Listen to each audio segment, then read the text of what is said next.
muchísimo, ¿no? Una contusión, un golpe en la nariz, la incidencia correcta para pedir es rayos X de huesos propios de la nariz.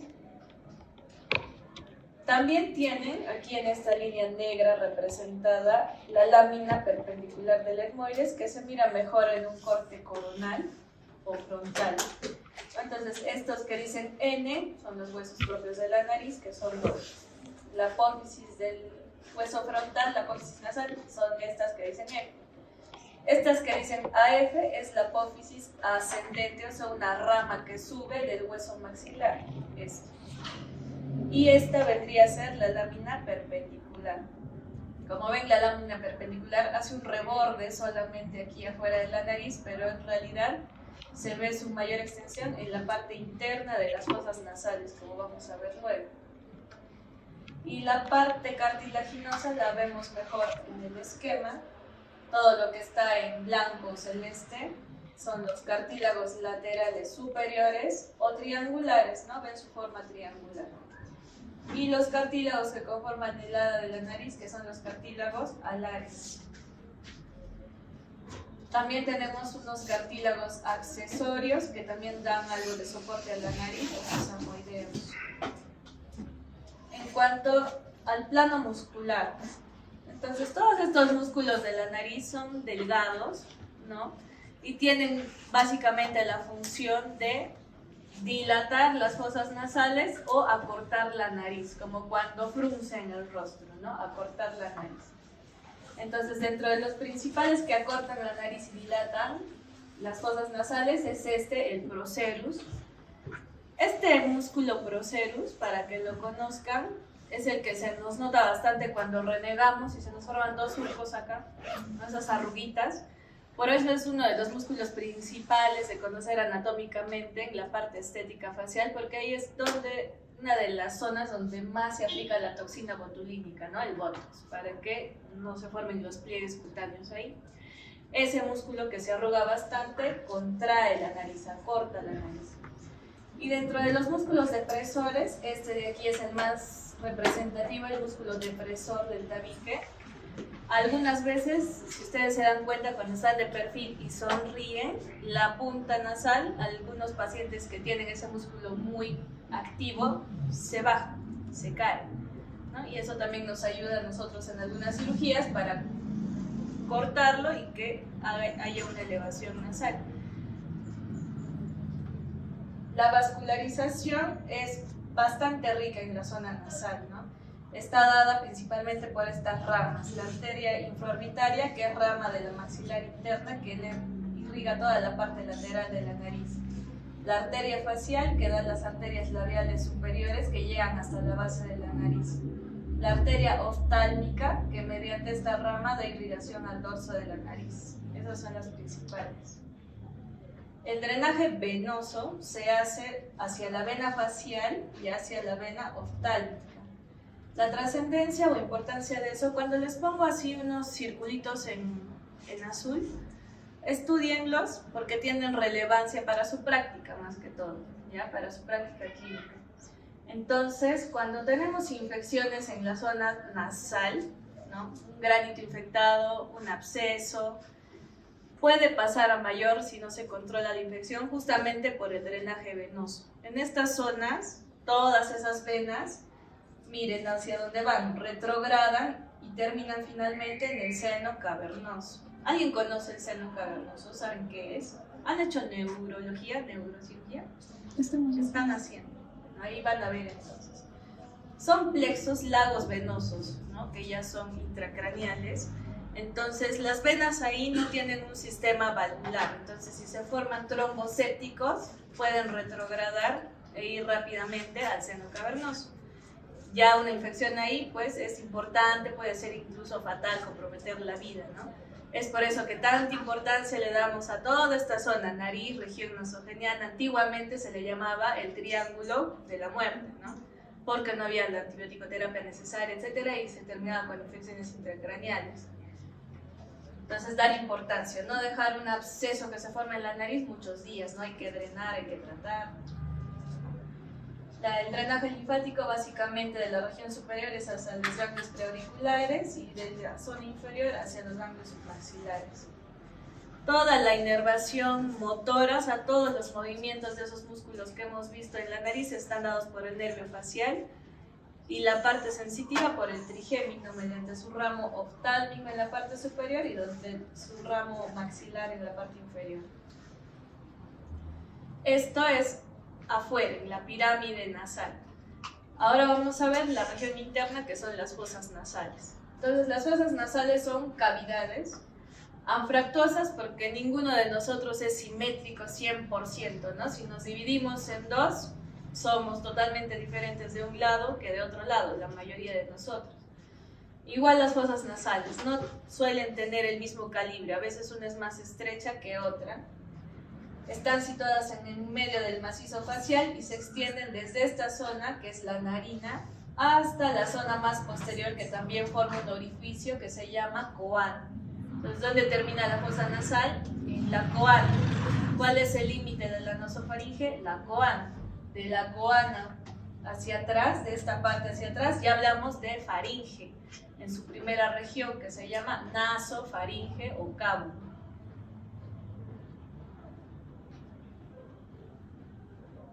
La nariz, la fosa nasal, en todo su tracto, como ahí inicia la vía respiratoria, tiene un epitelio de tipo respiratorio. ¿Cómo es el epitelio respiratorio? ¿De qué tipo es?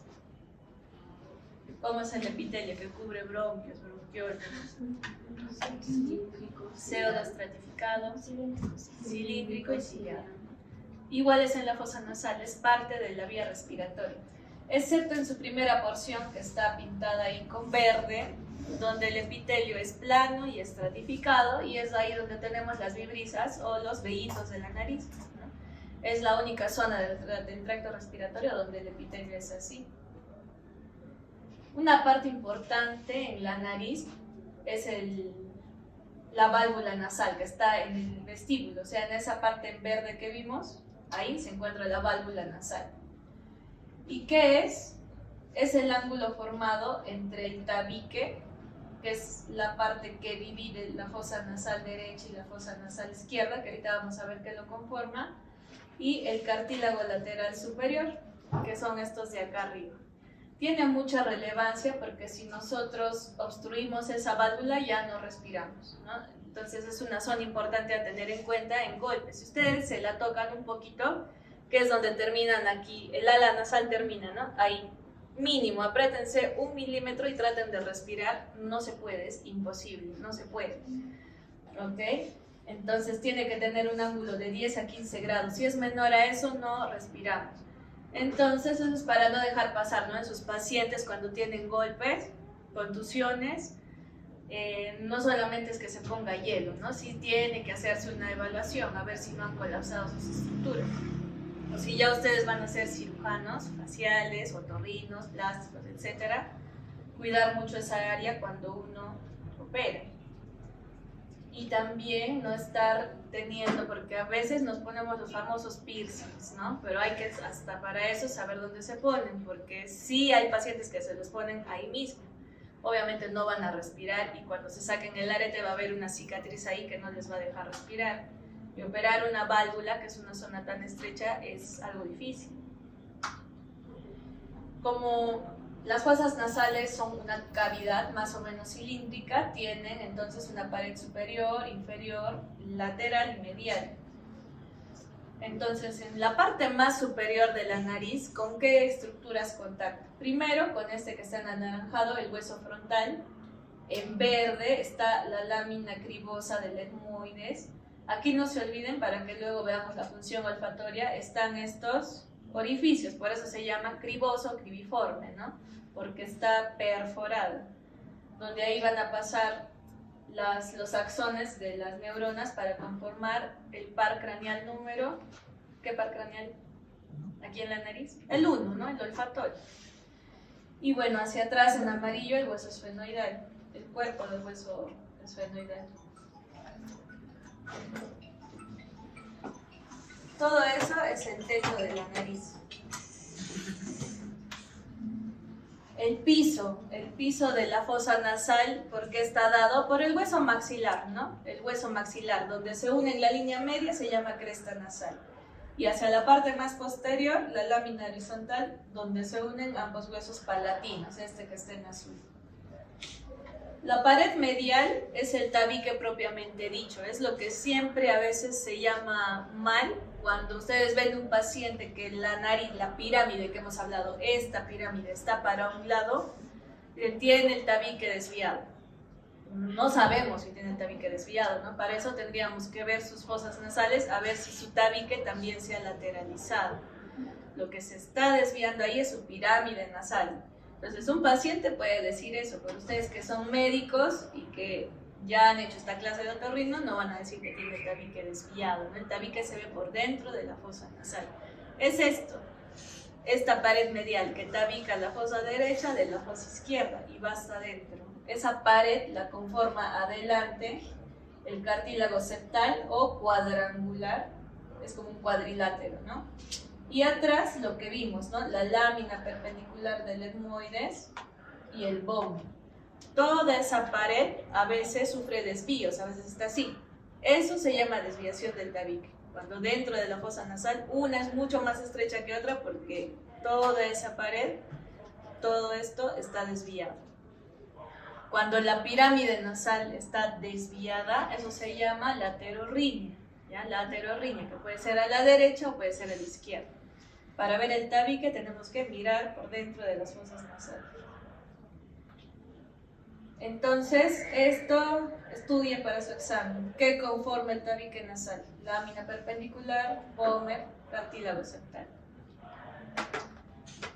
En la pared lateral, o sea, en las partes más externas de las fosas nasales, ¿qué lo conforma? Los famosos cornetes. Los cornetes son estructuras óseas y mucosas. Entonces, todo esto en la pared más externa de la nariz es el hueso etmoides que da estas protuberancias.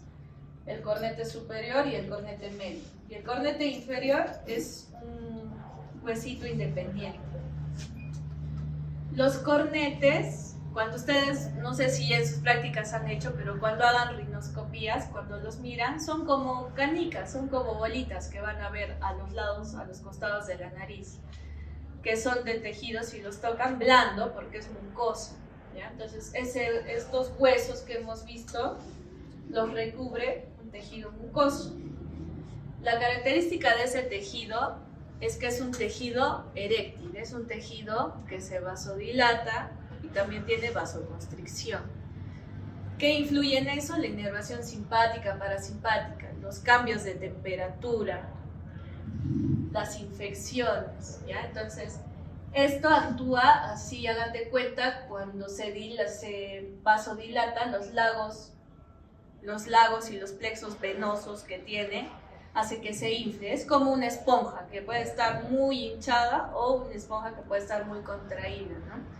Eso es lo que les pasa cuando a veces se echan en la cama de un lado y dejan de respirar por un lado, ¿no? Y solo respira el otro lado. Es porque el cornete ha adoptado una posición hipertrófica, ¿no? Que se extendió.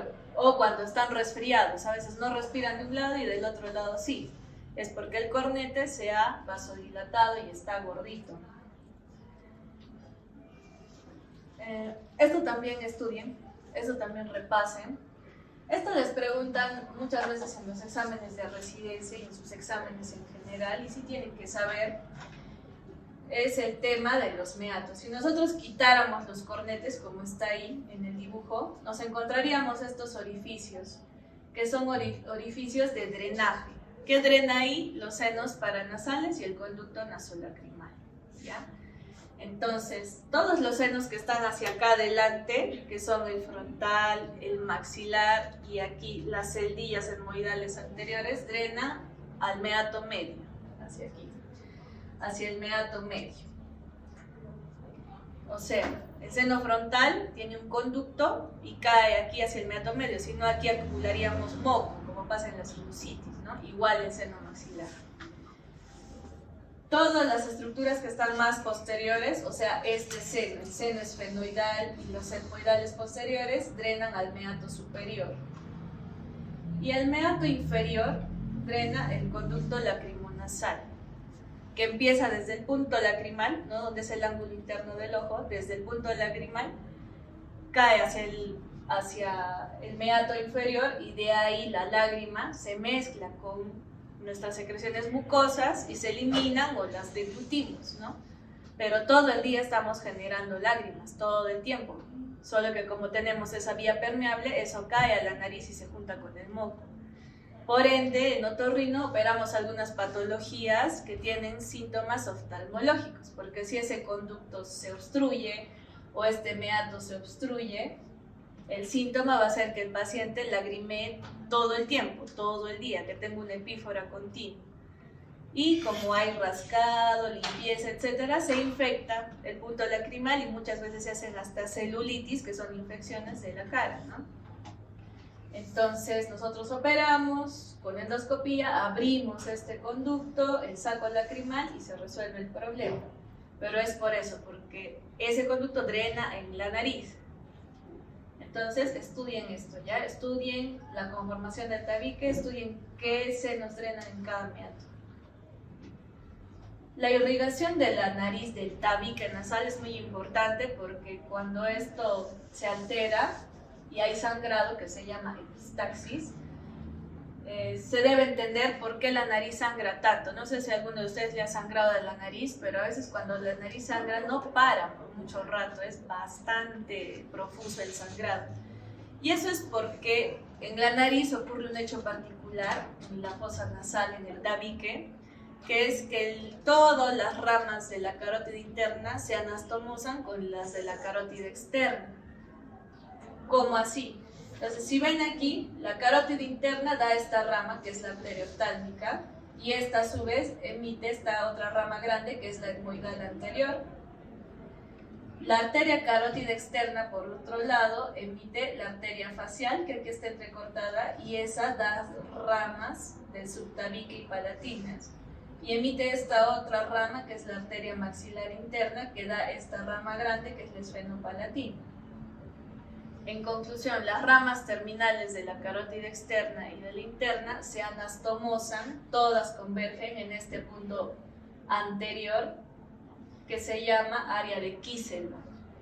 Entonces, si yo me rompo una venita aquí, no solo está sangrando esa ramita terminal, sino está sangrando todo el sistema que está viniendo a la nariz de la carótida interna y del externo. Por eso es que el sangrado se vuelve muy profuso, a veces difícil de limitar. La mayoría de sangrados de la nariz, ¿de dónde viene? Del área de Kieselman, ¿ya? Es un área de fácil acceso. Si ustedes introducirían su dedo medio centímetro o 1 centímetro máximo, ahí es el área de Kieselman, donde se toca esa parte del septum nasal. Y es por eso que es tan fácil de dañar, ¿no? Sobre todo en los niños que todo el tiempo están que se rascan, abren sus heridas ahí en el área de Kieselman. El drenaje venoso se va a dar hacia los plexos pterigoideos y hacia las venas angular y facial, igual que vimos en la pirámide nasal externa, tener consideración, ¿no? De autolimitar las infecciones para que no haya diseminación hacia la vía intracraneal. Y el drenaje linfático está dado también hacia los ganglios preauriculares y submaxilares, como vimos en la pirámide nasal externa, pero también a estos ganglios que están detrás de la faringe, que se llaman retrofaringios. ¿Y ustedes hacen cirugía de tórax como un curso? No. En las infecciones de tórax hay infecciones de bastante gravedad, como es la mediastinitis, ¿ya? Entonces, dejar que una infección progrese hacia estos ganglios y esta zona retrofaringea es grave, ¿ya? Siempre hay que autolimitar las infecciones. ¿Por qué? Porque estos ganglios retrofaringeos tienen una fácil diseminación hacia el mediastino. Entonces, tener en consideración siempre las infecciones bacterianas de la nariz, en los paranasales, hay que tratarlas. Y la inervación va a estar dada por... Ya hemos hablado de la mucosa olfatoria en el techo de la nariz, el primer par craneal, ¿no? Se conforma ahí atravesando la lámina gribosa, y la inervación sensitiva, igual que en la pirámide nasal, por el nervio trigémino.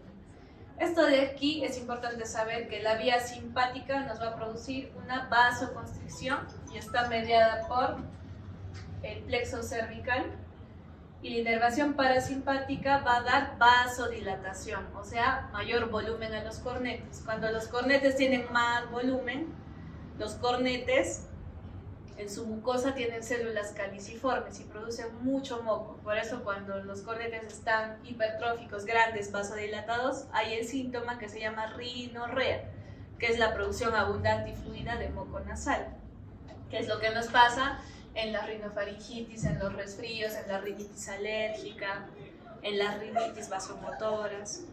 Y entonces, simpático, vasoconstricción, parasimpático, vasodilatación. Y los senos paranasales son cavidades que están contiguas a las fosas nasales. Son los senos frontales, etmoidales anteriores, etmoidales posteriores, maxilares. Y bueno, en la imagen frontal aquí no podemos ver el esfenoidal, pero lo vamos a ver en el corte sagital.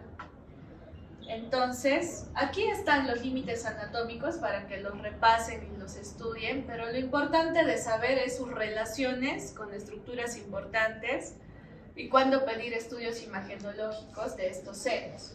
Aquí miren, en este círculo en azul les he puesto algo importante, porque cuando nacemos con algunos de estos senos ya presentes, neumatizados como cavidades, y otros no. El seno frontal es uno de los que no está neumatizado al nacer, no está. Se empieza, digamos, a tener aire en su interior a partir de los 4 años y termina su desarrollo, su crecimiento, miren, entre 14 y 16 años.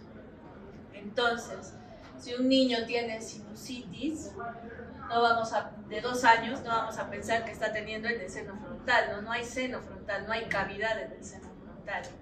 Pero sí recibimos muchos pacientes que a veces vienen con sus rayos X frontal o lateral para ver seno frontal. No hay nada, ¿no? Incluso diagnosticado como sinusitis frontal, y no tiene todavía cavidades del seno frontal, ¿cierto?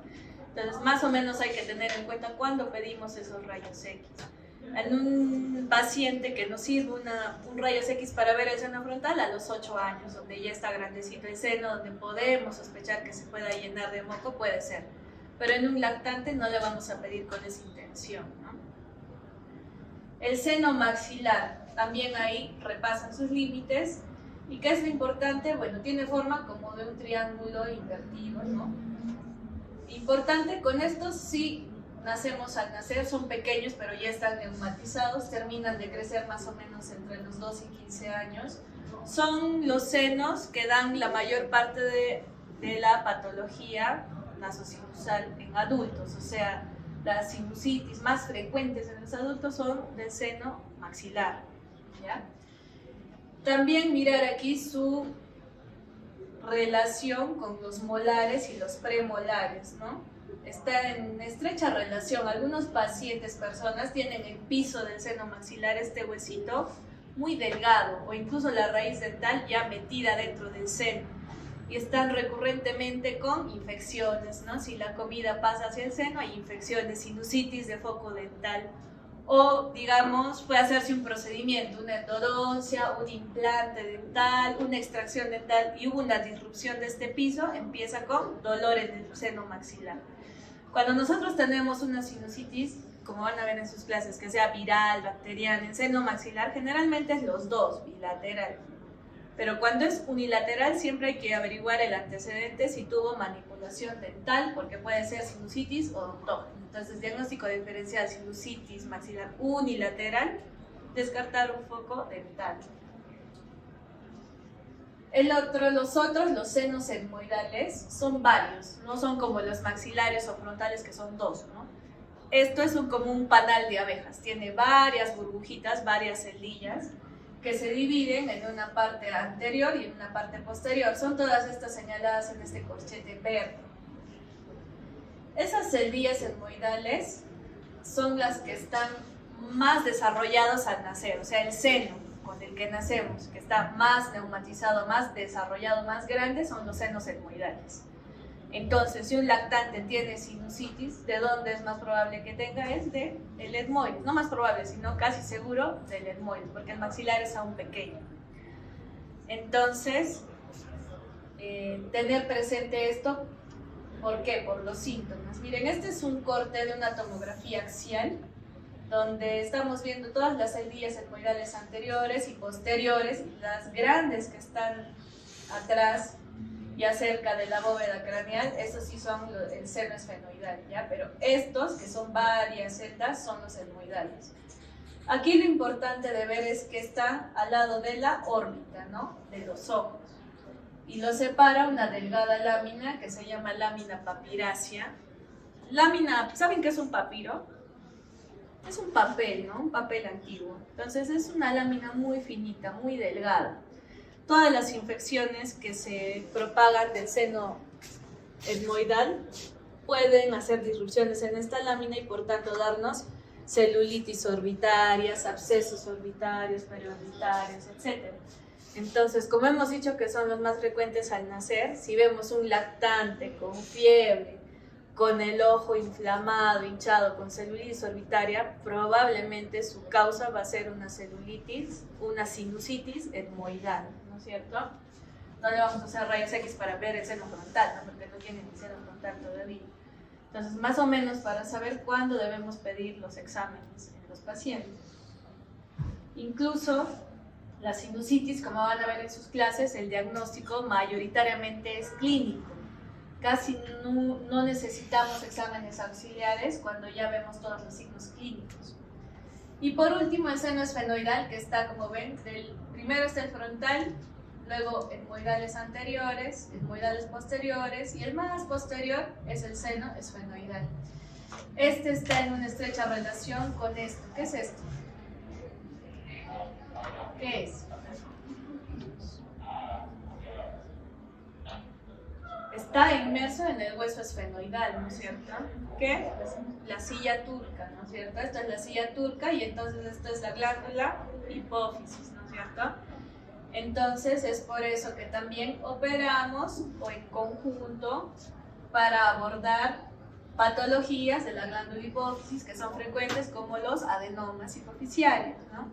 Antes solo se hacía mediante craniotomías, había que acceder por todo el cráneo para llegar ahí a la glándula pituitaria. Ahora no, ahora por vía nasal hacemos los abordajes con endoscopio, rompemos esta pared del seno esfenoidal, llegamos aquí, abrimos esto y ya se pueden tratar las tumoraciones. ¿Por qué más es relevante el seno esfenoidal? Bueno, como ven aquí, recién también comienza a neumatizarse entre los 2 y 4 años. O sea, un lactante recién nacido no voy a sospechar que tenga tampoco sinusitis esfenoidal, ¿no? Todo lo que es lactante es etmoide, sinusitis etmoidal. ¿Por qué es importante también este seno esfenoidal? Porque aquí estos relieves que hace corresponden a la carótida interna y al nervio óptico. Entonces son estructuras que se pueden dañar cuando tenemos un tumor en el esfenoide, si una sinusitis esfenoidal, ¿no? Podrían comprometer estas zonas. Y esto es un corte coronal, o sea, de frente, donde se ve el seno esfenoidal con su tabique. Y todo este lago de color azul es lo que estábamos mencionando del seno cavernoso. En ese seno cavernoso, cuando llega la infección hacia ahí, produce un fenómeno que se llama oftalmoplegia. Es decir, que el ojo no tiene sus movimientos normales, no podemos hacer la mirada hacia externamente ni internamente, la pupila no se vasodilata, no es fotorreactiva, o sea, está con midriasis. ¿Por qué? Porque como ven, aledaño a este seno cavernoso pasan bastantes pares craneales, el motor ocular externo, el motor ocular común, el cuarto par, el nervio patético. Entonces, si empezamos a tener una sinusitis y de pronto no podemos mover el ojo, una alerta, ¿no? Que es infección, ya puede estar migrando hacia el seno cavernoso, dando una trombosis del seno cavernoso. Y está aledaño a los esfenoides, por eso a veces las sinusitis esfenoidales pueden también con más, digamos, cercanía por contigüidad migrar a esa zona. ¿Para qué nos sirve la nariz? Tiene todas estas funciones. La defensiva es en dos sentidos. El moco que producimos, el moco se produce en toda la mucosa de la nariz, en todo el epitelio, pero con más, en mayor cantidad en los cornetes, ¿no? Que ahí están las células caniciformes. Entonces, en el moco, por arrastre, va a sacar las partículas extrañas, ¿no?, que queden adheridas a él, pero también contiene enzimas que las van a digerir, como la lisocima. ¿Para qué más sirve el moco? Miren, para calentar, humidificar y filtrar el aire. Y eso es una función muy importante, porque dirían, bueno, ¿y qué pasa pues si no tengo nariz? Me obstruyo, tengo un accidente fatal, se me ha amputado la nariz, un cáncer que me ha tapado toda la nariz. La boca me sirve para respirar, ¿no? La boca puede respirar, puedes jalar aire, pero no va a cumplir jamás las funciones de la nariz. No va a calentar, no va a filtrar, ni va a humidificar el aire, ¿no es cierto? Por eso es que no es bueno respirar por la boca, no es bueno roncar, y tienen que ya implantar en su cabeza desde ahora que no es normal roncar, no es normal. Produce muchos cambios, no solamente en la garganta, sino a nivel sistémico, por la mala función de la nariz. Entonces, si ustedes duermen con la boca abierta, o roncan, o tienen familiares, pues ya tienen que derivar a otorrino, ¿no?, para que los vemos. No todos los pacientes roncan porque están mal de la nariz, otros están mal de la faringe, de las amígdalas, tienen sobrepeso, otras comorbilidades. Pero la mayoría de causas las encontramos en la parte de otorrino, por eso es que la primera especialidad con que pasa es otorrino. Cuando el aire ingresa hacia nuestra nasofaringe, la parte más posterior, debe alcanzar una temperatura de 30 grados más o menos. Eso no lo consigue la boca. La boca ingresa el aire tal cual, frío, como está, turbulento, así ingresa. Y tampoco se filtra, ¿no?, para nada. Si respiramos, no sé, polvo, humedad, etcétera, todo eso ingresa hacia nuestro pecho cuando respiramos por la boca. También, ¿por qué la boca no se equipara a la nariz? Porque la nariz, miren cuánto filtra, que es increíble cuánto respiramos en el día, ¿no? Filtran el aire a razón de 150 mililitros por segundo, es decir, 15.000 litros de aire al día. Todo eso estamos filtrando en las 24 horas que respiramos. En la nariz se dan estos dos fenómenos. La corriente pasa de un flujo laminar. Esto de aquí está representando los cornetes, que son a manera de bolillas, les dije, ¿no? Inferior, medio y superior. Entonces, el flujo del aire viene de manera laminar y se hace arremolinada en esos cornetes. Choca ahí y se hace como un tornado. Se arremolina. Y después de eso vuelve a tener un flujo laminar para ingresar hacia la nasofaringe. ¿Y por qué eso es importante? Porque en la nariz se respetan los mecanismos para que el aire ingrese con una mayor presión, una mayor fuerza hacia nuestra nasofaringe y tórax. Como les he puesto allá abajo para que se acuerden, porque tienen que leer el efecto Venturi de Bernoulli para entender cómo es la mecánica respiratoria, pero se resume en un ejemplo simple. Cuando ustedes están regando con una manguera, el agua baja con una cierta presión, ¿no? Pero si ustedes tapan con su dedo y hacen que el orificio sea más pequeño, el agua sale disparada, ¿no? Sale con una mayor presión, llega más lejos. Es lo mismo que pasa en la nariz. Los cornetes hacen eso, que tenga un menor espacio. Por eso la nariz se hace así. Acá hay un mayor espacio y atrás un menor espacio.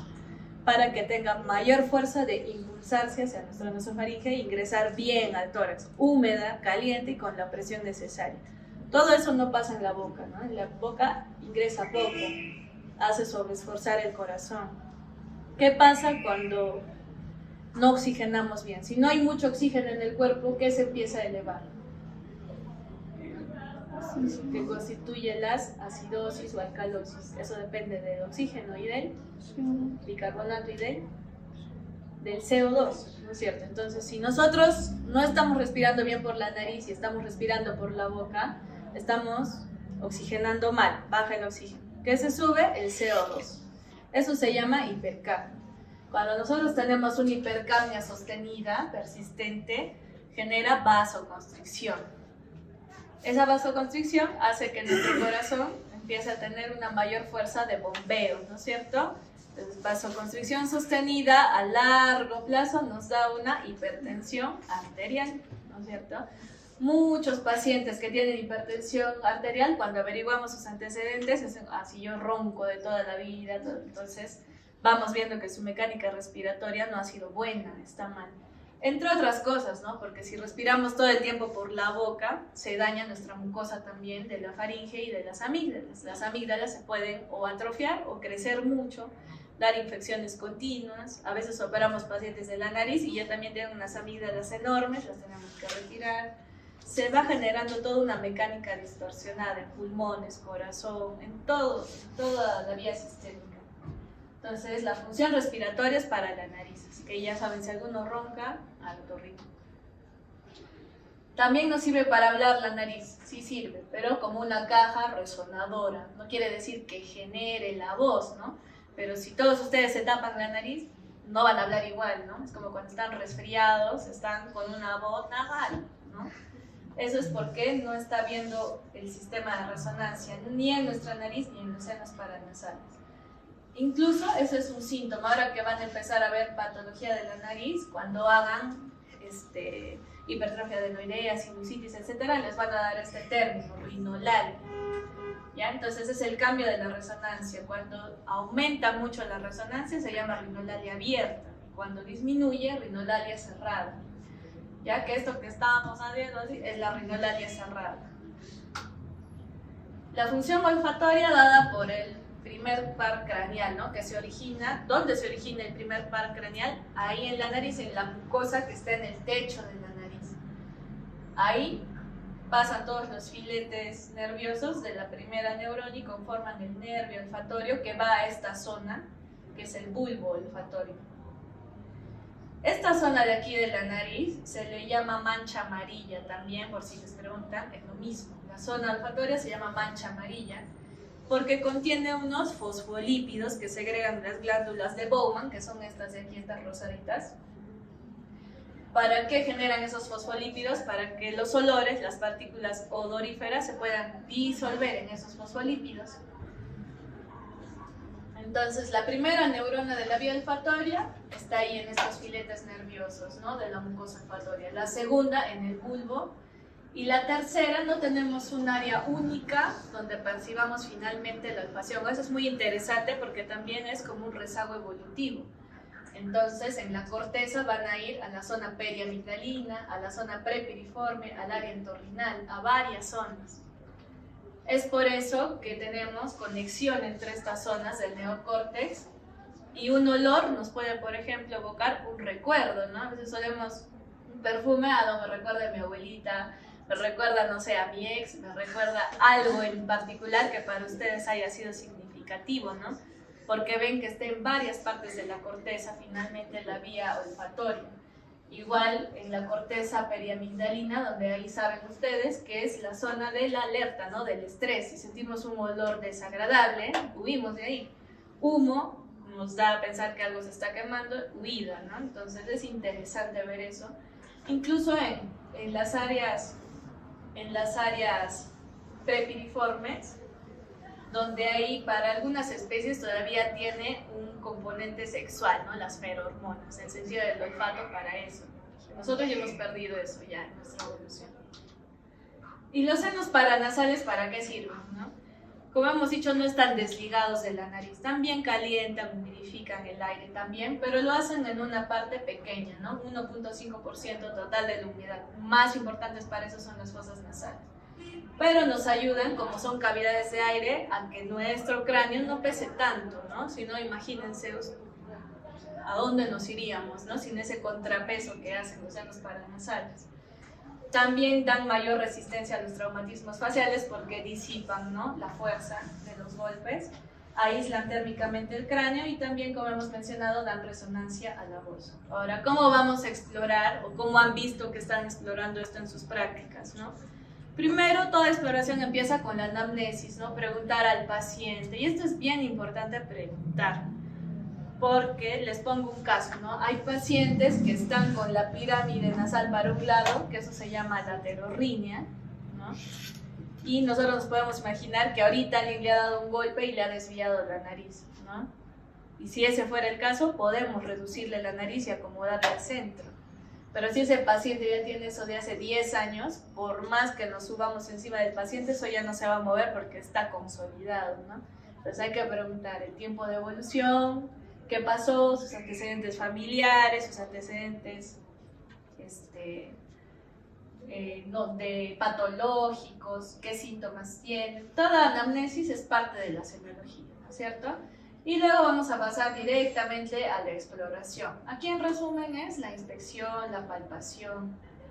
Entonces tenemos que mirar la nariz, ¿no? La nariz debe de ser algo simétrica, ¿no? Aquí vemos, por ejemplo, un niño que tiene paladar hendido, labio leporino, y no hay simetría, ¿no? Tiene una narina bien y la otra está totalmente caída. Esta área que es la válvula nasal, que hemos mencionado que si se obstruye no respiramos, está totalmente colapsada, ¿no? Entonces, solo mirándolo al niño ya podemos ver que no respira por la nariz. Y ahí mismo en la foto está demostrado porque está abriendo la boca y así respira. Y eso desde esa temprana edad ya le está provocando cambios, ¿no es cierto? Esta otra es la nariz en silla de montar. La silla sería esto, ¿no? La nariz en silla de montar es la famosa nariz del boxeador, ¿ya? Eso es que toda la pirámide que hemos dicho que aquí es ósea y aquí es cartilaginosa, la parte cartilaginosa se cae, sufre una caída por un golpe, por una operación, ¿no? Los cartílagos se caen, se necrosan y se caen y produce la famosa silla de montar. Ahí que también tenemos que ver en la inspección la coloración. Eso es una celulitis, que es una infección del tejido celular subcutáneo, ¿no? Y de la piel, de la nariz, bastante dolorosa. Si aquí tocan, el paciente va a gritar. Esta foto es para que vean que la inspección en la nariz no solo debe ser en reposo, porque a veces si ven a este paciente y le dicen no respiro, le miran por dentro de la fosa, el tabique está bien, los cornetes están muy bien, y dicen, pero ¿por qué no respira esta señora? Y cuando inspira, se cae, se colapsa y se le tapa la válvula nasal, ¿no? Ustedes también cuando inspiran fuerte no deberían hacer esto. Si está esto así es porque sus cartílagos están débiles. Entonces, aquí por ejemplo esta señora sí o sí se tiene que operar para que podamos corregir ese efecto de su válvula. O sea, hay que hacer la inspección en reposo y en inspiración también. Palpar la nariz. Esto van a ver cuando hagan fracturas de la nariz. El principal signo es la crepitación ósea, porque el rayos X es examen auxiliar. Nosotros no somos examen de sangre ni rayos X, eso es un apoyo. Pero hay que tocar, ver al paciente. Entonces hay que siempre tocar los huesos de la nariz, ¿ya? Para ver su posición, para ver su movilidad o no, si crepita o no. Hay que palpar. Aquí está haciendo en esta imagen la palpación de los senos frontales en la primera y de los maxilares en la segunda. También podemos hacer percusión. Cuando hay, claro, una percusión leve, ¿no? Porque si dan un golpe a cualquiera le va a doler, ¿no? Pero hacer una percusión suave. Si hay dolor y el paciente tiene obstrucción nasal, rinorrea, etcétera, sí pueden diagnosticar así la sinusitis. Entonces podemos tocar los frontales, los maxilares y los etmoidales anteriores. Todos esos podemos tocar. ¿Cómo más inspeccionamos la nariz? Con la rinoscopía. En la rinoscopía utilizamos este elemento, que es el espéculo nasal, y esta luz que es la luz frontal o frontoluz. Antiguamente, que no había frontoluz, se ponía un espéculo, un espejo que diga frontal, que esa es la típica imagen del médico, ¿no? Cuando representan al médico, lo representan con su espejo ahí. Es por eso, porque antes en ginecología, en otorrino, en urología no existía pues una luz eléctrica. Entonces ahí se alumbraba primero una vela y lo que reflejaba del espejo al paciente, esa era la luz, ¿no? Luego en vez de una vela sería con un foco y ya luego son lámparas integradas ahí. Porque la fosa nasal es un espacio pequeño, necesitamos una luz potente que nos deje ver el fondo de la nariz también.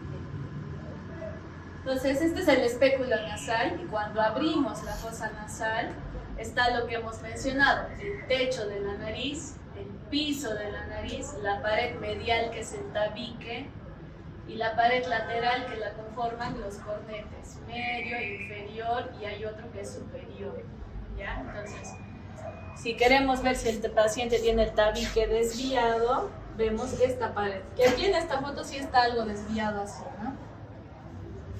Entonces, viendo con esto podemos saber si el paciente tiene el tabique desviado, solo así.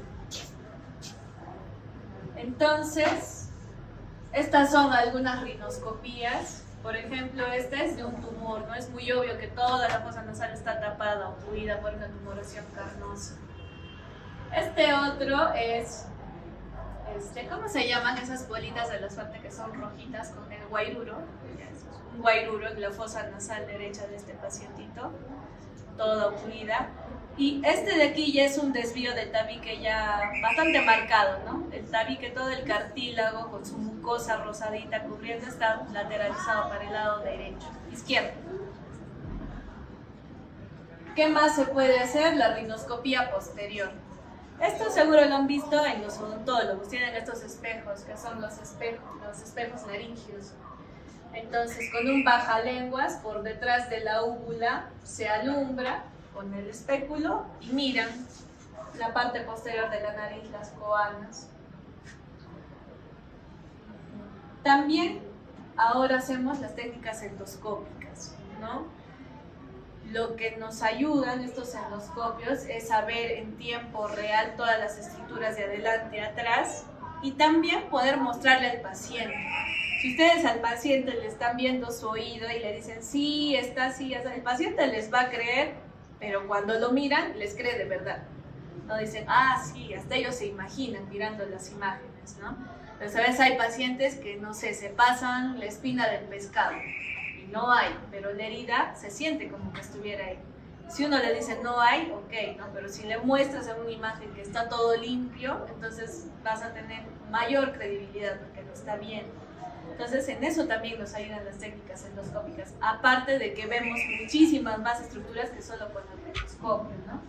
Entonces, es este aparato que es una cámara que ingresa por la nariz, puede ser así flexible o puede ser así rígida, y en un monitor nos va enseñando la imagen que la podemos ir grabando, y entonces ahí vemos con mucho más detalle el tabique, el cornete inferior, el cornete medio, el meato medio, que es esta entrada al seno maxilar. Si nos vamos más hacia atrás, hacia el techo, vemos el receso del seno etmoidal, las colas de los cornetes. A ver, los cornetes, si yo estoy así en lateral, el cornete va así. Cuando yo veo de frente, veo como una bolita, pero el cornete es toda una extensión, que es cabeza, cuerpo y cola, es largo. Entonces, por la rinoscopía no vemos la cola, ¿no? Que es la parte más posterior, pero en la endoscopía vemos las colas. Y vemos la coana, ¿no? Donde termina el orificio de la fosa nasal. Incluso, miren, para que esto ustedes están haciendo oído, ¿no? Y saben que el oído medio se comunica con la nasofaringe mediante la trompa de Eustaquio, ¿cierto? Esa trompa de Eustaquio es esto, termina en la parte más posterior de la fosa nasal. Miren, aquí está la coana y este redondito que aquí está abierto es la salida de la trompa de Eustaquio.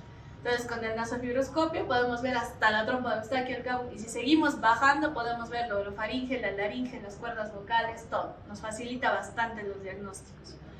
Entonces, algo que no podemos ver por rinoscopía, por ejemplo, este tumor que es un pólipo que está debajo del cornete medio, ahí se ve muy claro, ¿no? Un paciente que está muy dudoso si tiene sinusitis porque le palpa si no le duele, pero el paciente dice que tiene fiebre, dice que tiene una secreción maloliente. Entras con el endoscopio y ves la mucosa toda roja y ves pus en el meato medio, ya diagnóstico, ¿no? Entonces nos ayuda. ¿Cómo evalúan la función olfatoria? Esto es bien variable, porque tenemos todos un umbral del olfato muy variable. Por eso cuando había COVID, uno de los síntomas, incluso que se quería utilizar como diagnóstico, era la anosmia, ¿no? O sea, no sentir los olores, o hiposmia, sentir la disminución de la percepción olfatoria.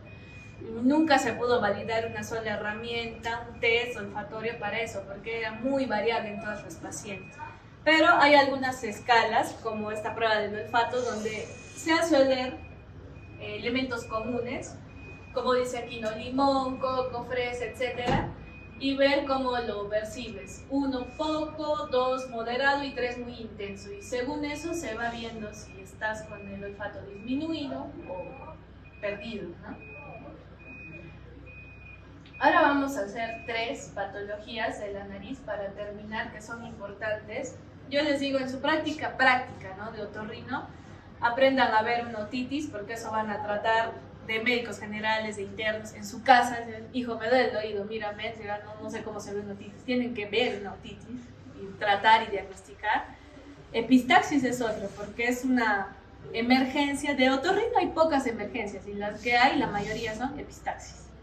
Y tienen que saber cómo contener un sangrado, ¿no? En su misma casa, en ustedes mismos, en sus postas que van a ir a hacer en serums, cuando sean internos también. Bueno, y si son otorrinos ya con mucha mayor razón, ¿no? Entonces, la epistaxis es el sangrado por las fosas nasales proviene de las fosas nasales o de los senos paranasales. Hemos visto el área de Kisselbach, ¿no? Les dije que entrando el dedito a medio centímetro, si tocan el tabique, ahí está. Entonces, el 80% de casos es anterior, epistaxis del área de Kisselbach, anterior. Y los de zona posterior, como ven aquí, que son el 20% de casos, más se dan en pacientes que tienen otras patologías, trastornos de coagulación, cirróticos, hipertensos, tumores, otras patologías. Para recordarles que esta área de Kisselbach también se llama área de Little. ¿Ya? Los que preguntan área de Little, no sé, no es lo mismo que decir área de Kisselbach. Y cuando el sangrado es de la región posterior, también tenemos ahí otro plexo arterial, que es el plexo de Woodruff, que está conformado por la arteria faringea, la nasal posterior y la esfenopalatina. Pero de todas, la que es más relevante es esta, la esfenopalatina, rama de la maxilar interna, rama de la carótida externa. ¿Por qué se causa la epistaxis? La primera causa es el hurgado. ¿Quiénes se hurgan? Los niños. Bueno, no sé si ustedes se hurgan, pero los niños se hurgan bastante. Entonces, el traumatismo es la primera causa.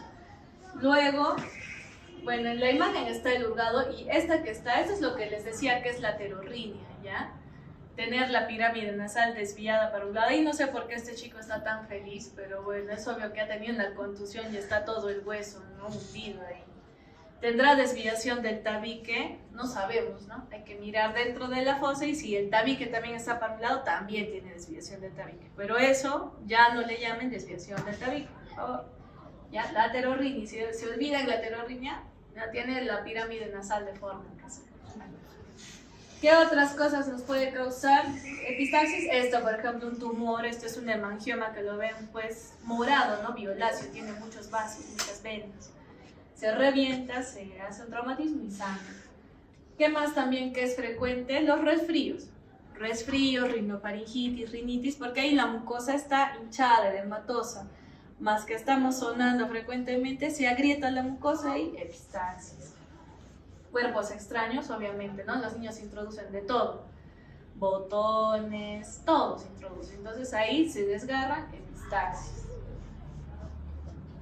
¿Qué otra cosa nos puede producir? Ya causas sistémicas del paciente, ¿no? Si es un paciente con vasculitis, si es un paciente que está anticoagulado y se ha pasado en su dosis, no solo va a sangrar de la nariz, ¿no? Puede sangrar de las encías, tener petequias, hay que ver al paciente de manera sistémica.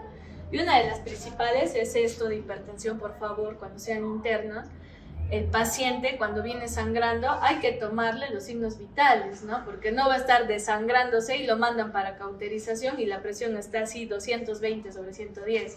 Ahí no se va a cauterizar, pero nunca el paciente, porque así se cauteriza va a seguir sangrando y sangrando y sangrando, ¿no? Entonces hay que compensarlo. Se baja la presión y de repente el epistaxis cede, porque esa era la causa, ¿no? Entonces hay que ver también las causas sistémicas. Si tiene hepatopatías, ¿no? Porque ahí se producen los factores de coagulación, si eso está alterado. Si tiene exposición a tóxicos, algunas otras infecciones sistémicas. Entonces, como lo diagnostican es sencillo, ¿no? Viendo el sangrado, la hemorragia nasal. Ese es el diagnóstico, viendo el sangrado nasal. Puede haber alteración del estado general con hipovolemia. Ahí, en esa rinoscopía, esta es la pared lateral, esta es la pared medial, o sea, para este lado están los cornetes y para aquí el tabique, y esto es el plexo de Kisselbach, esos vasitos. Entonces, si me hago una herida aquí, no solo sangra esto, sino por reflujo sangra todo esto, ¿no? Ese es el área de Little, área de Kisselbach. ¿Cuál es el tratamiento? Lo mismo, hay que valorar al paciente, ¿no es cierto? No voy a mandarlo a cauterizarse cuando esté en shock hipovolémico, ¿no? ¿no? Y lo más importante es reponer fluidos, estabilizar al paciente, incluso asegurar su vía aérea, porque cuando uno tiene una epistaxis muy profusa, se está tragando hacia atrás la sangre, está produciendo coágulos, está con una sensación de ahogo. Entonces, primero hay que estabilizar eso, poner una vía, reponer fluidos.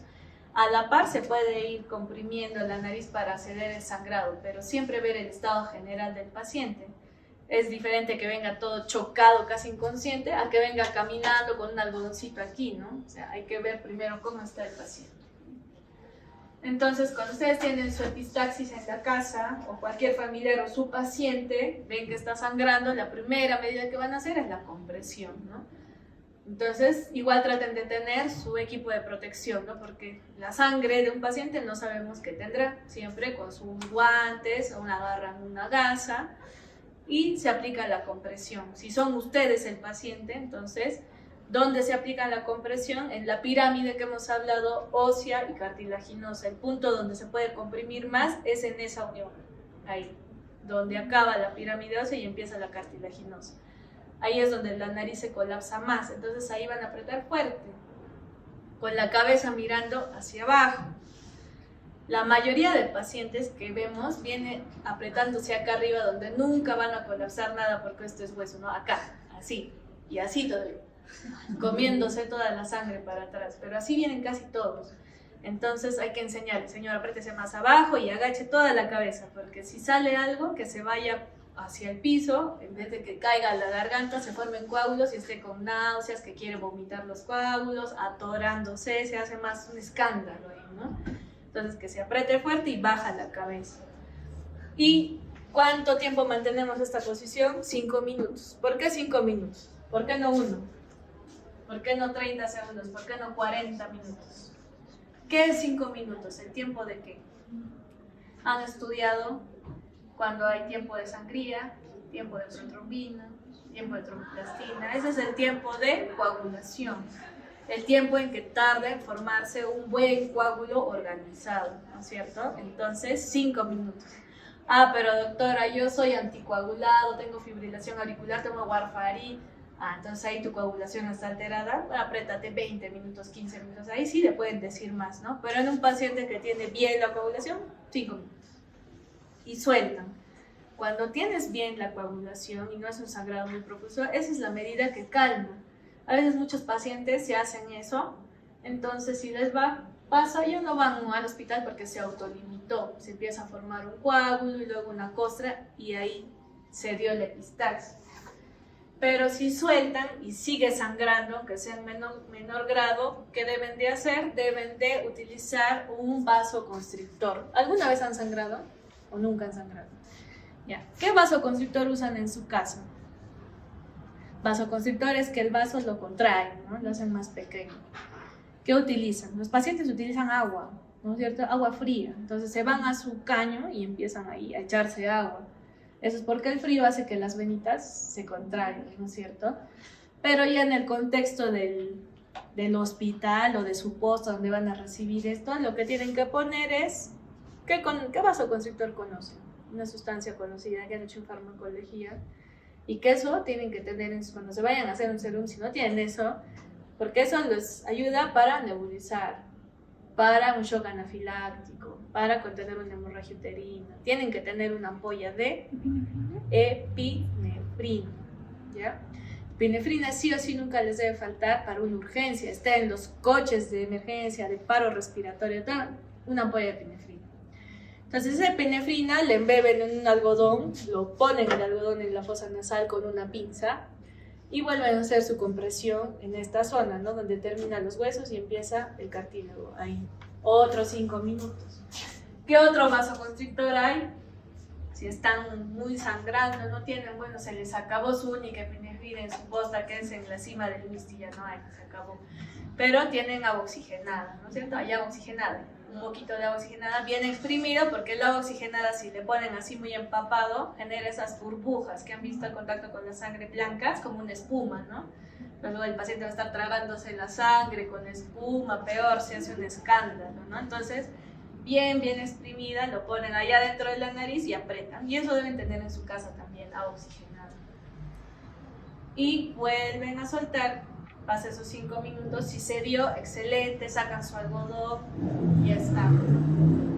Entonces, si cede el sangrado, ¿qué sigue, no? Bueno, ahora sí ya no está sangrando, con calma, corre, vete a tu cita de otorrino a ver si te van a cauterizar, ¿no? Porque lo que pasa es que si aquí en el plexo de Kisselbach, esta es una fosa nasal derecha, pared lateral, pared medial, si el vaso está muy abierto, va a parar. El paciente va a caminar, se agacha, sangra. Se suena, sangra. Se ríe, sangra, ¿no? Entonces, para ya cerrar definitivamente el vaso hay que cauterizar. Cauterizar significa quemar. Y esas quemaduras las hacemos con, miren, esto es un hisopo que tiene un algodón. Ese algodón se embebe en nitrato de plata al 50, 60, 80%. Y ocasiona una quemadura química. ¿En quiénes lo hacemos? En niños, en niñitos, ¿ya? ¿Por qué? Porque los niños no colaboran mucho a veces. Entonces, si van a ver una aguja que se acerca o un electrocauterio que suena y produce una chispa, no se van a dejar jamás, ¿no? Entonces, en los niños, porque es un procedimiento que no requiere anestesia y es rápido. El algodón tú lo pones encimita del vaso, pasan 10 segundos y ya está cauterizado. Es rápida su acción y no es doloroso. Arde un poco, pero no es doloroso. En cambio, en un paciente adulto que ya tiene unas arterias más gordas, ¿no? Esa cauterización probablemente va a ser muy insuficiente y hacemos la eléctrica. Y ahí sí que les anestesiamos con lidocaína, ¿no? Una agujita, lidocaína y recién electrocauterizamos.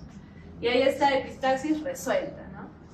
Pero ¿qué pasa si han hecho su compresión y el paciente sigue desangrándose, sigue botando bastante sangre? Entonces, si eso pasa, tampoco vamos a cauterizar, porque ¿de dónde vamos a cauterizar? Si la nariz está llena de sangre y ni siquiera se ve de dónde sangra, ¿no es cierto? Entonces, deriven bien a los pacientes, porque a veces vienen desangrándose y dicen, me han mandado a cauterizar. ¿De dónde les vamos a cauterizar? No se puede. Cauterizar es cuando el sangrado ya se dio. Es el paciente que dice, estoy sangrando 5 días, de cuando en cuando. Ahí se cauteriza. O cuando logramos parar el sangrado y se mide el vaso, se cauteriza. Pero si sigue sangrando activamente hay que hacer el taponamiento anterior. Tapar la nariz, ¿ya?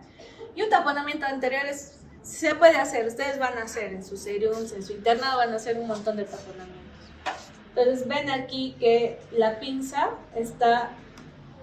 Ojalá se pudiera hacer así tan ordenadito, ¿no? Pero un paciente está con epistaxis, está desesperado, así, me muero, me traba la sangre, se me corre. Entonces tienen que hacerlo rápido. La premisa es que agarren una tira larga de gasa. Esto, por ejemplo, ya es una gasa preparada que se llama mecha nasal. Hay en muchos hospitales, pero si ustedes están solitos en su posta, no va a haber su mecha nasal. Agarran una gasa, la estiran y la cortan para que sea así delgadita y larga como una tripa. Y eso lo van a ir metiendo en la nariz con la pinza. Primero siempre al piso, para no lastimar los cornetes, y menos al techo para no dejar sin olfato al paciente, no lastimar su mucosa olfatorio. Siempre al piso hasta el fondo ponen su pinza y van rellenando ahí, en el sentido de las agujas del reloj. Vean en sus hospitales cómo hacen el taponamiento anterior, ¿ya? Esa gasa a veces la embeben en furacil, tetraciclina, para que esté lubricada y luego al sacar no sea que esté pegada ahí, ¿no es cierto? Si no tienen vaselina, algo que la lubrique. Entonces van rellenando en el sentido de las agujas del reloj hasta que la nariz no entre ni un alfiler, o sea, esté muy, muy bien tapada. Porque si no la tapan bien, el sangrado se va a empezar a ir a la boca y les va a confundir y va a decir, no, tiene un sangrado posterior, ya no. Entonces tienen que estar muy seguros que su tapón está bien comprimido y eso es un tapón efectivo. Después de que se pone el tapón, no se saca inmediatamente, ¿no? Si se ha puesto es porque el sangrado era importante, entonces se deja entre 3 y 5 días que esté ahí el tapón y por ende se da antibiótico porque ya tenemos un cuerpo extraño en la nariz, para que no se infecte, no nos dé sinusitis. La principal complicación del tapón anterior, si no se da antibiótico, es la infección, o sea, la sinusitis. Hay otros tapones más fáciles, pero más caros, ¿ya? Este de aquí es el que solemos hacer ahí si alguno rota en el Carlos Alberto Seguín. Esto es un dedo de guante. Un dedo de guante y adentro tiene la gasa. Entonces ese dedito de guante se pone de frente, ¿no? Y así con la pinza de una sola vez. Ya no hay que estar rellenando las gasas. En otros hospitales de acá lo hacen con preservativo, porque el preservativo es también lubricado y entra de una sola vez, ¿no? Entonces se pone. Las personas van a ver que en los consultorios de otorrino, en muchos hay hartos preservativos por todo lado. Me preguntan los alumnos, ¿y por qué tiene todo eso? Es por el taponamiento anterior, para enseñarles a hacer ese taponamiento. Y hay otros, que son estos, que son unas esponjas, que se llaman Merocel, que también se meten de frente con la pinza, como ven, siempre al piso, no arriba, no al medio, para no lastimar los cornetes, abajo. Se echa un poquito de agua y ya se inflan dentro de la nariz. Diferencias, que la gasa te cuesta 50 céntimos y este Merocel te puede costar hasta 100 soles, ¿no? Entonces hay que ver qué tipo de paciente es, qué medida tienen más a la mano. Entonces, para ver eso, que esté correctamente colocado, que debe pasar, ceder el sangrado, no solo de aquí, sino de la boca. Entonces, abren la boca y le miran si está fluyendo sangre. Si está fluyendo sangre, es que está mal colocado el tapón o que tiene una hemorragia más atrás, posterior, ¿no? Entonces, pueden intentar meter más adentro su tapón, tapar incluso el otro lado para que haga más compresión. Y si ya están 100% seguros que la nariz ya está muy tapada y el paciente sigue sangrando por la boca, botando sangre, entonces ya se trata de una epistaxis posterior, ¿no? De la esfenopalatina probablemente que está atrás. Y ahí ya tienen que poner un tapón que sea de tipo posterior, ¿ya? ¿Cómo lo hacen? La manera más sencilla de realizarlo es con la sonda Foley. Creo que ahora están haciendo urología. Vean cómo es una sonda Foley. Insuflen una sonda Foley. Una sonda Foley es una sonda plástica, flexible, que tiene un balón al finalizar la sonda que se puede insuflar y tiene dos ramas, ¿no? En su entrada. Una es para insuflar y la otra es para retirar también líquido, ¿no es cierto? Entonces, esa sonda se mete por la nariz, se saca por la boca, se infla el balón afuera de la boca, poquito, ¿no? Porque si lo inflamos harto ya luego no va a caber por la boca bien. Y se vuelve a jalar por la nariz, de esta manera. Entonces, queda así. El tapón tiene que estar después de la coana, o sea, en el cabo, sí o sí. Esta de aquí no es una sonda Foley, porque la sonda Foley no tiene dos lobos, ¿no? Este es un tipo de tapón especial que ya tiene un tapón posterior y uno anterior. Pero la Foley sí o sí tiene el tapón de aquí. Entonces, preguntan, ¿dónde debe ser colocado el tapón posterior? En el cabo. Cabo, rinofaringe o nasofaringe es lo mismo, ¿ya? En el cabo, no se olviden eso. Entonces, todo tapón posterior va acompañado de un tapón anterior, sino también la sangre se empieza a refluir otra vez por adelante, ¿no? Entonces ya le ponen sus gasitas en este caso, porque esto no van a tener, pero sus gasas alrededor de la sonda, y para que la sonda no se regrese, porque por el peso del globo, así el globo si lo llegan a hacer ese tapón, insúflenle agua, porque el aire se desinfla y lo mismo que nada, ¿ya? Con agua. 20 centímetros caben ahí en el cabo, entonces eso se debe insuflar. Y como ven, bueno, este paciente, de una manera un poco exagerada, pero es un paciente referido. Entonces, ¿cómo han hecho para que la sonda no se regrese y se le caiga y esté aquí atragantándose con su sonda, ¿no? Para que permanezca ahí un nudo en la sonda y protegido por gasa, que eso es excelente. Una de las premisas del tapón posterior es que esté bien inflado, o sea, no con aire, sino con agua. La otra es que el plástico jamás contacte con la piel de la narina. Esta piel que tenemos aquí es demasiado delicada y si la sonda está en contacto 24 horas o 48 horas, ya se forma úlcera, o sea, se carcome esa parte, se queda un hueco. Y si pasa más tiempo, se necrosa, en poco tiempo, en 48 horas ya está negro, ¿ok? Entonces, por eso les he puesto a propósito esto, porque aquí se ha acordado su clase de otorrino ese doctor y ha dicho, no, la sonda no va a chocar aquí de ninguna manera y le ha puesto un montón de gasa, ¿no? Para que no choque y para que impida que se regrese la sonda. Y para estar más seguro todavía, la ha pegado, la ha fijado para que no se regrese a la boca. Por estar horroroso ese paciente, pero se va a salvar, ¿no? No se va a desangrar y eso es lo importante. Entonces, Ese es el tapón con la sonda Foley. Hay otro tapón, esto es lo que les decía de la sonda Foley, que cuando entra por la nariz tiene que salir por la boca para inflar aquí el globito. Y una vez que el globo ya está inflado acá afuera, jalamos esto, entonces el globo se va a meter hacia el cabo, ¿no? Y ahí ya se fija. Y esto es lo mismo, pero haciéndolo con una gasa. Entonces esto es una sonda Nelaton que se le amarra un muñeco de gasa, una gasa en vez de un balón, ¿no? Se tracciona, se jala, entonces el muñeco ya se queda aquí. Y bueno, estos son reparos para que no se pierda y luego poder sacarlo. Reparos son hilos. Entonces ahí está el muñeco de gasa y también se rellena con un tapón anterior. Es otra manera de hacer, pero un poco más. Esa generalmente la hacemos en otorrino. ¿Por qué? Produce menos daños que la Foley. La Foley ya saben que puede necrosar, ¿no? Pero es muy sencilla de poner para una emergencia.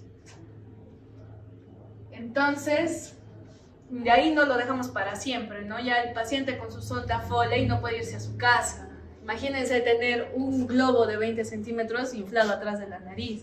No pueden respirar, no pueden pasar la comida, no pueden comer, es doloroso. Entonces ya se hospitaliza, ¿no? Para recibir su hidratación, su alimentación enteral, sus antibióticos, todo eso, y para corregir su hipovolemia, ¿no? Porque el sangrado posterior sí es muy abundante, no es como el anterior.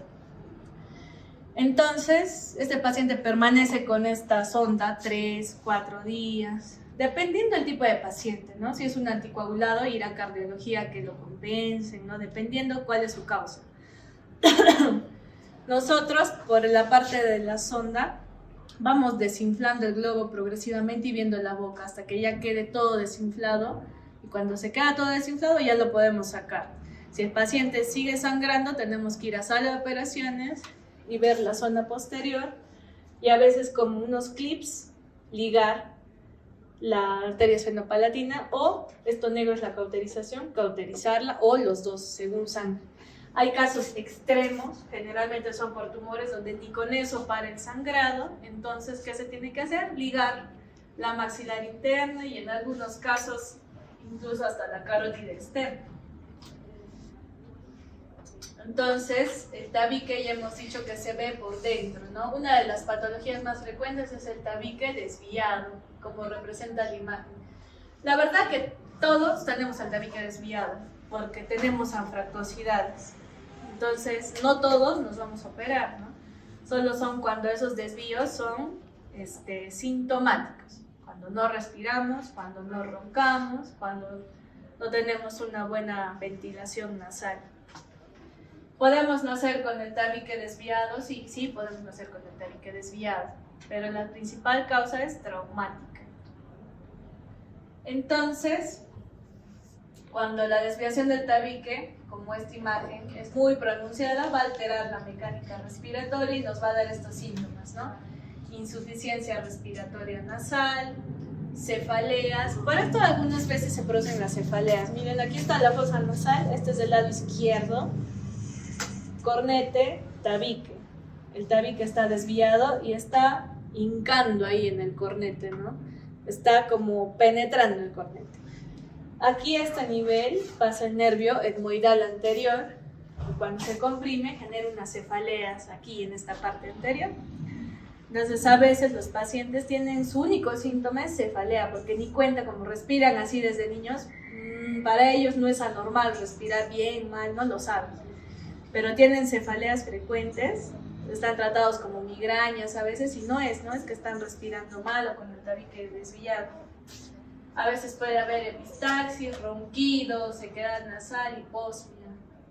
¿Cómo lo diagnostican? Ya hemos dicho viendo, ¿no? Aquí, por ejemplo, este paciente es muy obvio que está desviado, ¿no? El tabique está lateralizado, no hay fosa nasal casi, y la otra sí está permeable. Entonces aquí el desvío está al lado derecho. Ustedes pueden verse, ¿no? Si su desvío, si tienen desvío muy anterior, van a su espejo, se levantan bastante la nariz y ahí van a ver que sobresale su cartílago septal y pueden ver si está a la derecha o a la izquierda. Podemos también echar mano de las tomografías o rayos X. Esta es tomografía coronal, aquí están las órbitas, senos etmoidales, senos maxilares, raíces dentales y esto es el tabique, está desviado a la derecha, bastante marcado, ¿no? Y estas bolillas son los cornetes. Cuando recibimos contusiones, traumatismos, en este tabique se puede acumular sangre entre el tabique y el pericondrio. ¿El cartílago tiene irrigación por sí misma? ¿Qué irriga el cartílago? El pericondrio, ¿no es cierto? El pericondrio. El pericondrio es una fina tela que da vascularidad al cartílago. Entonces, como se podrán imaginar, si se acumula sangre entre el pericondrio y el cartílago, no recibe irrigación y por lo tanto se puede necrosar. Si esto yo lo dejo así, el cartílago se va a licuar, se va a necrosar, no va a haber cartílago y por ende la nariz se va a caer y vamos a ver esa silla de montar que hemos visto antes, ¿no? ¿Por qué se produce eso? Una cirugía, un traumatismo, un accidente. Si dejamos mucho tiempo la sangre ahí, así se ve también. Esto saben dónde pasa más en los niños. Los niños tienen una nariz muy pequeña.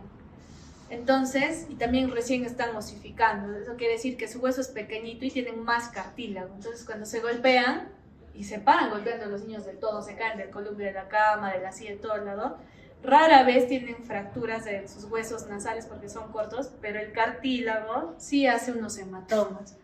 Y aquí pueden ver incluso un hematoma a tensión, ¿no? Ya está violáceo eso, o sea, es obvio que es sangre.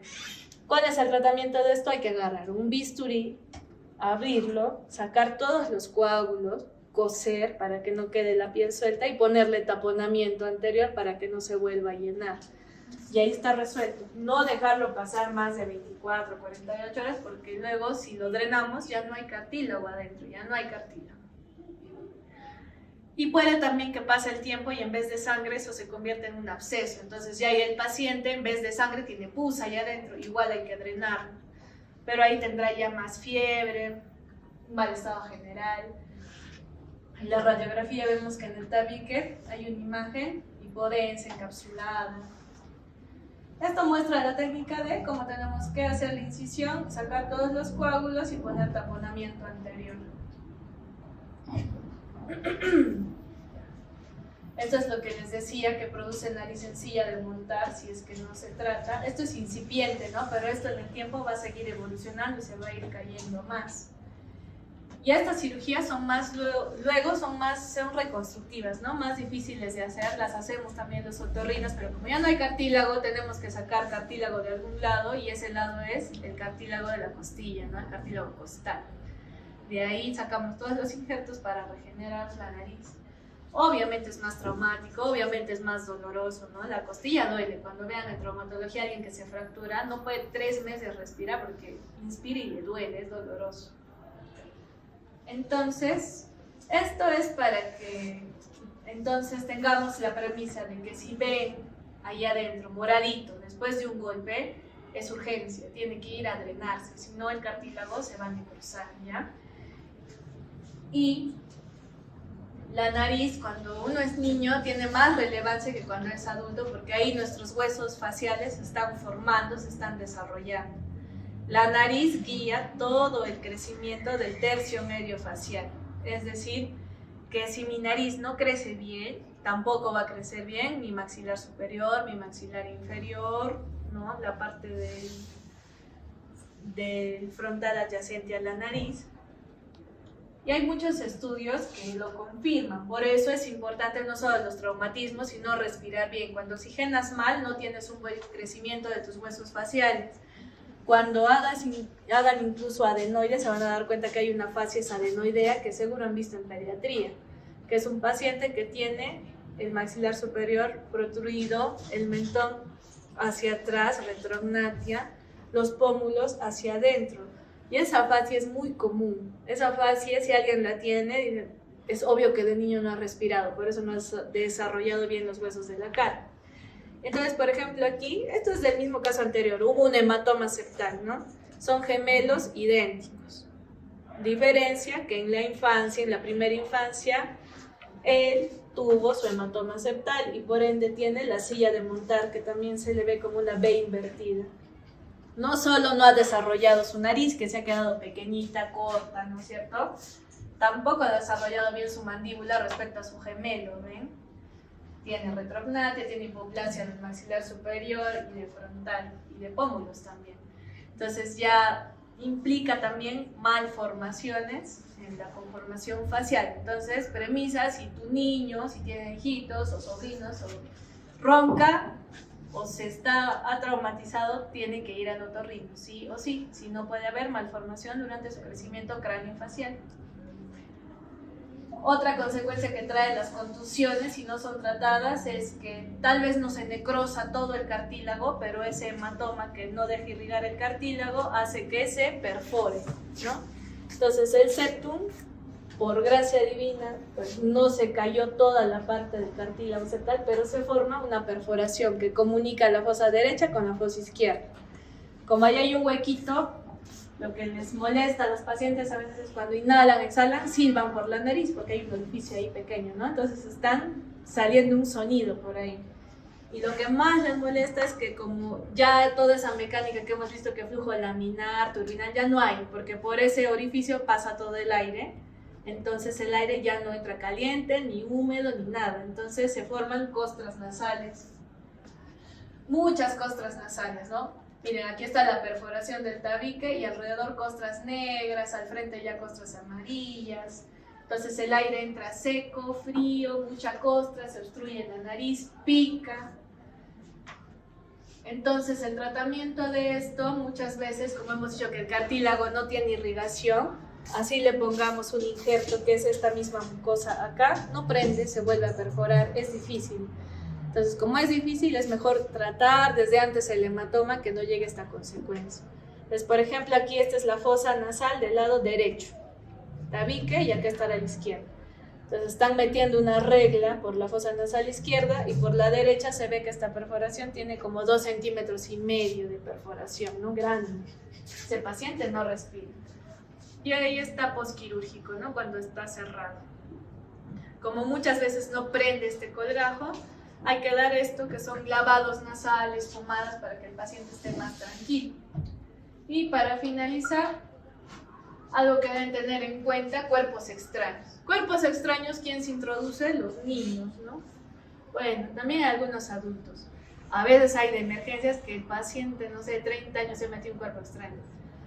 Hay pacientes también que se introducen. Generalmente algunos son pacientes psiquiátricos, ¿no? O que tienen alguna condición. Por ejemplo, tuve un paciente que tenía un tumor que se llama tumor de línea media, que le ocasiona costras muy duras y se rasca con lo que puede, con duranas, con lo que sea que encuentre, ¿no? Y una vez tuvo la inteligente idea de rascarse con un termómetro de mercurio y se le rompió, ¿no? Entonces se quedó todo el termómetro dentro de la nariz. La nariz es amplia, ya no es solo esto que vemos aquí, cabe, todo ese termómetro cabe, sí, sí cabe, ¿no? Entonces, y se quedó atascado ahí, ¿no? Entonces, generalmente es autoprovocado, es raro que alguien venga, te abra la nariz y te mete un cuerpo extraño, ¿no? Es autoprovocado y generalmente es en niños. ¿Cómo se metería un cuerpo extraño que no sea autoprovocado? En un accidente, ¿no? En un accidente se rompe el vidrio, salta por todos lados, se te puede meter, sí, pero la mayoría de veces es autoprovocado. Pueden ser de naturaleza animados o inertes, ¿no? Animados sí hay algunos insectos que se introducen a la nariz, sí. Es raro que en un paciente que no tiene ninguna enfermedad te introduzca un insecto y no te des cuenta, ¿no? Porque tienes que tener sensibilidad, te suenas, lo botas. Pero hay pacientes, por ejemplo, que tienen cáncer, que ya han perdido toda la sensibilidad de la fosa nasal, que tienen costras, que ahí la mosquita pone sus larvas y se generan larvas, ¿no? Y no siente el paciente, alguien a veces se las tiene que mirar. Sí existen casos que se pueden introducir insectos. U objetos que son inanimados, ¿no? Cualquier tipo de cosa que se puedan imaginar se introduce un niño. Todo, botones, pilas, ganchos, aretes, todo lo que se pueda imaginar se introduce un niño. Ahí, por ejemplo, es una bolita de tecnopor.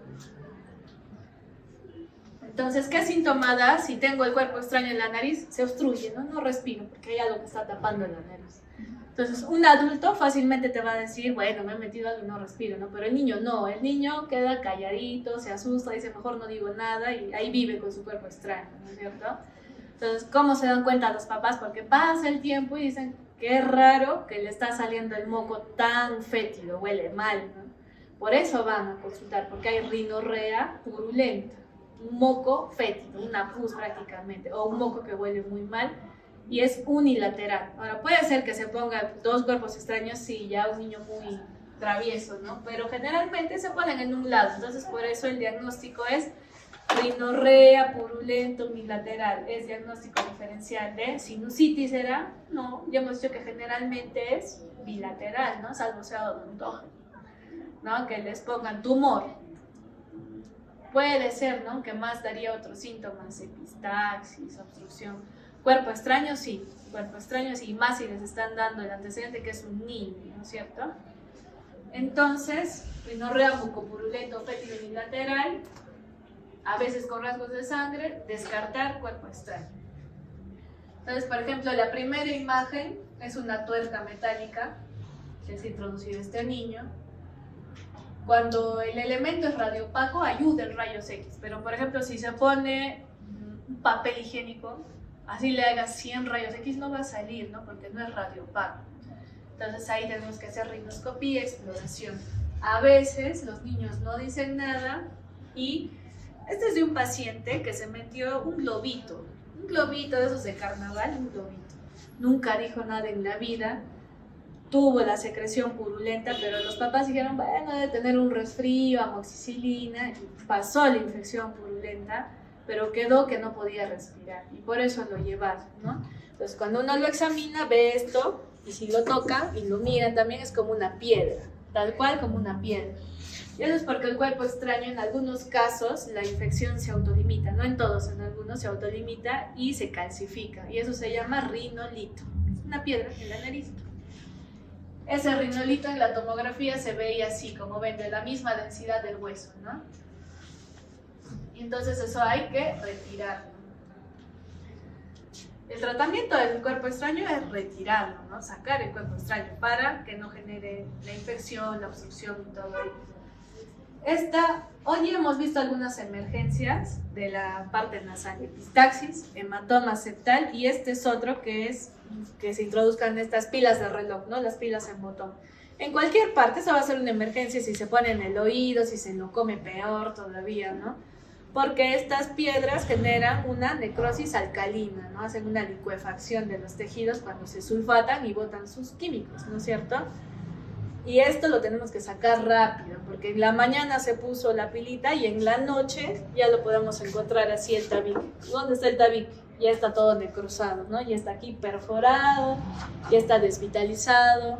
Va a tener silla de montar, pero definitivamente sí, ¿no? Y en niños no podemos hacer todavía reconstrucciones nasales porque están creciendo. Entonces va a tener eso hasta que sea más adulto. Es grave porque eso también se puede sinequiar. Sinequiar significa esto, que se pegue, que no haya fosa nasal, ¿no? Que esté todo cicatrizado adentro. Entonces eso sí es una emergencia que no deben manipular. Solamente pueden manipular si la pila está pues acá afuera, ¿no? Sería un pecado que la dejen ahí, ya la saquen. Pero si ven que está al fondo, no la tocan porque la pueden introducir más dentro y ya no es un cuerpo extraño nasal, sino ya también digestivo, ¿no? Se lo comen, que está gritando el niño, se va a la boca y se lo come, peor, ¿no? Imagínense si eso hace la nariz, ¿qué va a hacer en su estómago, en sus intestinos, ¿no? En su esófago. Y entonces la premisa es, si ustedes están en sus serums, en donde sea, si está en el vestíbulo, que hemos dicho que es la primera parte donde hay pelitos, probablemente sí lo van a poder sacar porque está casi afuera, ¿no es cierto? Entonces colapsan esta parte para que no se vaya adentro y con una pinza se puede sacar. Esa sería la única razón por la que ustedes, no siendo otorrinos, lo toquen, que esté demasiado accesible, que tengan una pinza adecuada y que el paciente colabore, porque también un niño es difícil de atender. Tú te acercas y ya se va corriendo, ¿no? A veces le pones la pinza, voltea la cara, epistaxis. O sea, si el paciente es colaborador, un niño grande y está casi afuera, bueno, pueden tal vez atreverse en un centro, ¿no? Adecuado, están en una posta, en un hospital, tienen pinzas, a sacar. Pero si no tienen esas tres condiciones, no lo tocan, de frente lo dirían, vaya al otorrino. Aquí no hay la pinza adecuada, se puede mover mucho, se lo puede pasar, no tocar mejor, ¿ya? Entonces en otorrino ya tenemos pinzas más adecuadas, ¿no? Porque a veces en emergencia solo hay la disección, pinza Kelly, que a veces es muy grotesca para la nariz. Ahí tenemos pinzas Legras en L que atrapan directamente el cuerpo y fácil lo extraen. Tenemos otras pinzas que son como alicates pequeñitos, pinzas acodadas, ¿ya? Tampoco, en su afán de ayudar, no instilen gotas nasales, porque la gota también puede hacer que el cuerpo se resbale, pero no para adelante, sino para atrás. O si es una semilla, digamos, lo que se ha puesto, no sé, un porotito, se hinche, ¿no? Entonces ya va a estar más impactado y más difícil de sacar.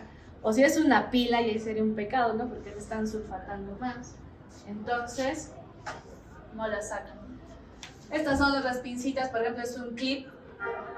Así, sí hay adultos que se introducen. Sí he tenido un paciente que tenía un clip ahí de 20 y tantos años, que estaba jugando y se lo metió.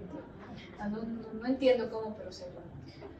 ¿Ya? Entonces, en los niños, a pesar que el cuerpo extraño es algo fácil de sacar, lo que hace difícil es la colaboración del paciente. Los niños se mueven mucho, ¿no? Entonces, si ya uno ve que no va a colaborar, hay que anestesiarlo al niño. Entra a sala de operaciones, pero para que se duerma y rapidito le saquen el cuerpo extraño, ¿ya? Entonces, la premisa de los cuerpos extraños, la pila de botón sí es una urgencia, hay que sacarla rápido. Y no hay que manipular la mayoría de cuerpos extraños, a no ser que estén en un ambiente adecuado, con un paciente muy colaborador y que sea un acceso muy fácil, que esté muy visible. Si no, no se toca. Bueno, ahí está la bibliografía. Si tienen alguna pregunta me hacen. Si no, vean por favor. No se vayan de otorrino sin aprender otitis externa, otitis media, cómo se trata, mirar un tímpano y ver un taponamiento anterior. Si no han hecho eso en su práctica, cuando estén eso con el paciente, ¿qué van a hacer? No van a ver las diapositivas, no. Tienen que mirar eso en el paciente, ¿ya? Listo. Les dejo aquí por si acaso, ¿ya?